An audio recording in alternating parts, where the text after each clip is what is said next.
Inky, pinky, funky. Daddy bought the donkey. Donkey died. Daddy cried. Inky, pinky, funky. কোথায় যাব কোনো জায়গা নাই, সারা গা ঝুলিয়ে পুড়ে গেছি।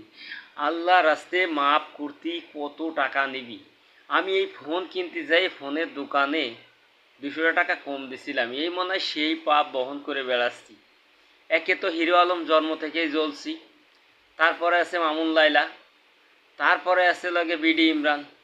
মানে বউ ব্যবসা, শালি ব্যবসা, তারপরে প্রেমিক ব্যবসা, ভিউ ব্যবসা, নাপিত ব্যবসা, সব থেকে এখন হয়েছে স্মার্ট পুরুষের ব্যবসা, সুদর্শন পুরুষ। আর এ কোথায় যাব? এ জ্বলে পুড়ে শেষ হয়ে যাবি। ওই সে মান্না, সেই জন্ম থেকে জ্বলছি ছবির মতো, জ্বলিয়ে পুড়ে ছাই হয়ে গেলাম। যেদিন থেকে এই হ্যান্ড্রয়েড ফোন কিনছি সেদিন থেকে জীবনটা সারকার হয়ে গেল। ভাইরে, একটু মাফ করে আমাকে রে, একটু ক্ষমা করে। তোদের হাত থেকে নিস্তারের জন্যই যা যা প্রয়োজন একটা লিস্ট পাঠা ভাই, তাই তাই দিয়ে একটু মাফ করে। সারা বাংলাদেশের মানুষের তরফ থেকে মানে ক্ষমা চাচ্ছি তোর কাছে ভাই।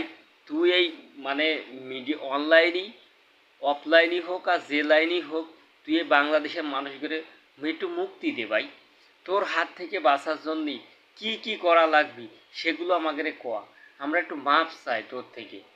সে মানে এ যে কী অবস্থা, আর বলে বোঝাতে পারবো না, জ্বলিয়ে পুড়ে ছাই হয়ে যাচ্ছে।